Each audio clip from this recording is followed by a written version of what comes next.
Yun, mga kalapatids, welcome back to my channel. Panibagong araw, panibagong vlog na naman tayo.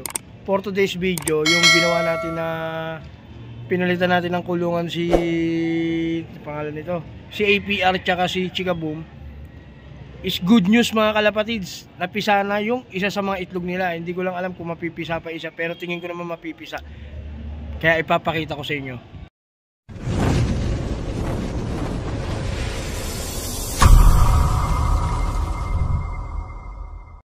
So yun nga mga kalapatids, ayan si APR, eto naman si Chika Boom. So makikita nyo, ayan, pisa na yung isa sa mga itlog nila. Ayan yung isang itlog, oh. Nakatago pa. Pero pisa na yung isa, so dapat yan mapipisa rin yan mamaya. Medyo maliit niya. Yung inakay kasi, syempre nga kakapisa lang ngayon mga kalapatids. Pagpanik ko nga dito is pisa na mga kalapatids. At eto, pinagpares ko rin to. Pares naman talaga to. Binukod ko lang dito, nilagay ko na sa aula para makapag-breed na tayo ng maganda-ganda. Ayan. Yung gristle natin tsaka itong checkered. Pero mukhang may tama sa mata itong checkered na to.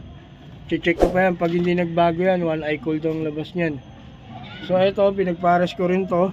Ayan. Si red check tsaka itong pearl eye na checkered. Yung checkered na to, pinahiram sa atin ng tropa natin na malakas na nilalang mga kalapatids. At ito, saan ba yun?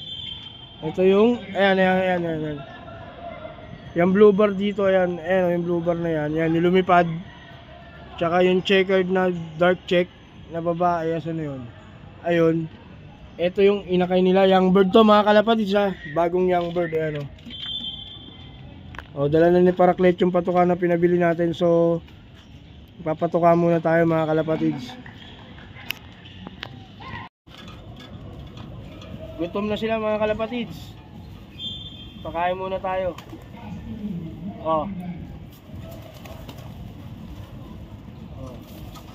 Dito na lang tayo nagpapatuka sa lapag kasi open loop na tayo.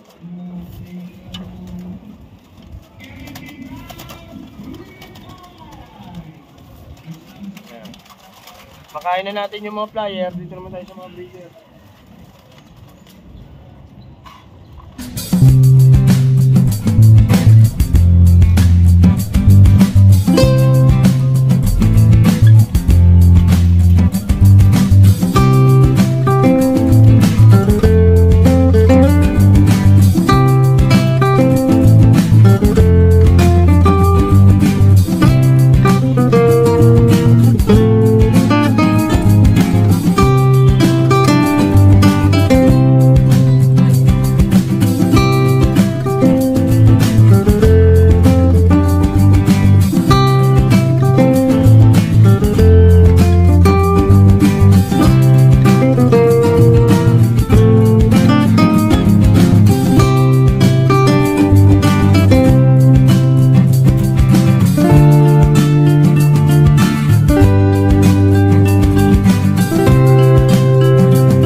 Mga kalapatids, bali yung dalawang young bird is ngayon pa lang magsosolo kumain. So tinuturuan nga natin sila kumain na sa sarili nila.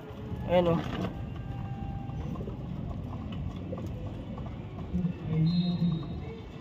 Pakita ko sa inyo. So ayan mga kalapatids, nag-aaral na nga kumain yung isa sa mga young birds natin, no?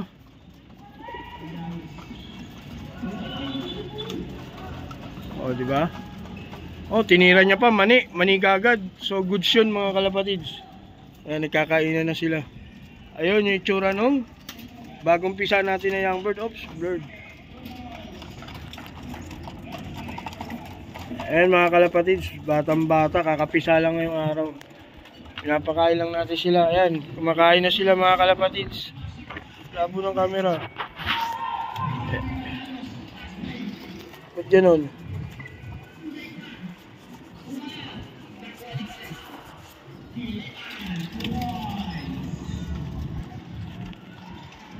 Ayan, nung mga nagkakainan na sila.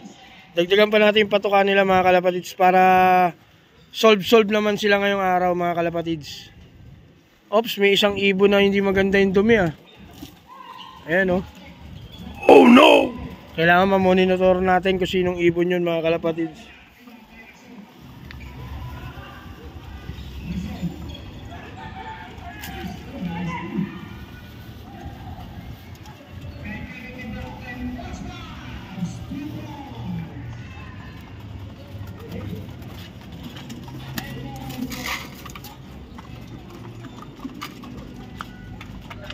Yan, magkainan kayo ng magkainan. Pakabusog kayo. Konti na lang. So mga kalapatids, balitarin ko muna ha. Medyo ang patuka na nga natin ang ginagamit is breeder. Halos 1 kilo. 1 kilo sa isang patukan lang sa umaga. Ang time check natin mga ano na, alas 11. Ngayon lang tayo nakapagpakain.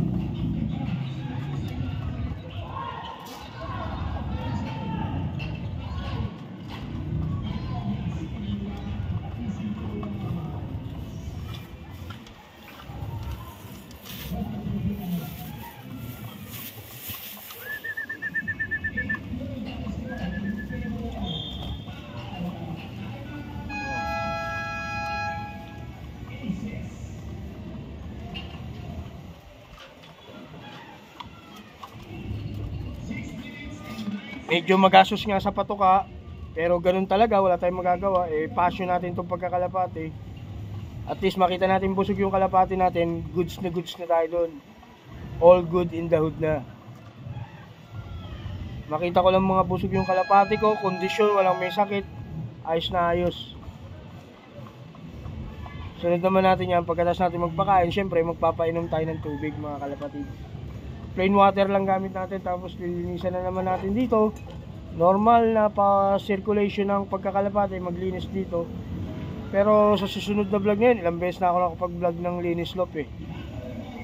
Kaya medyo masama nga lasa natin mga kalapatids.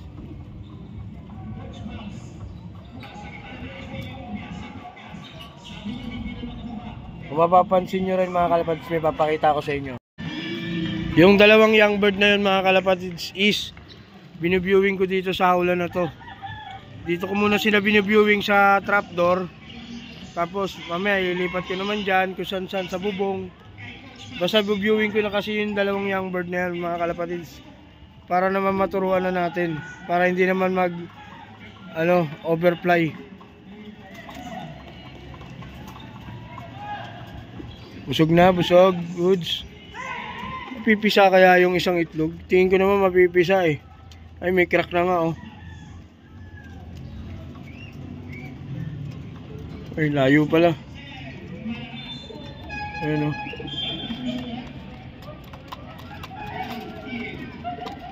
APR, maangas. Busog ang mga bata ko. Busog.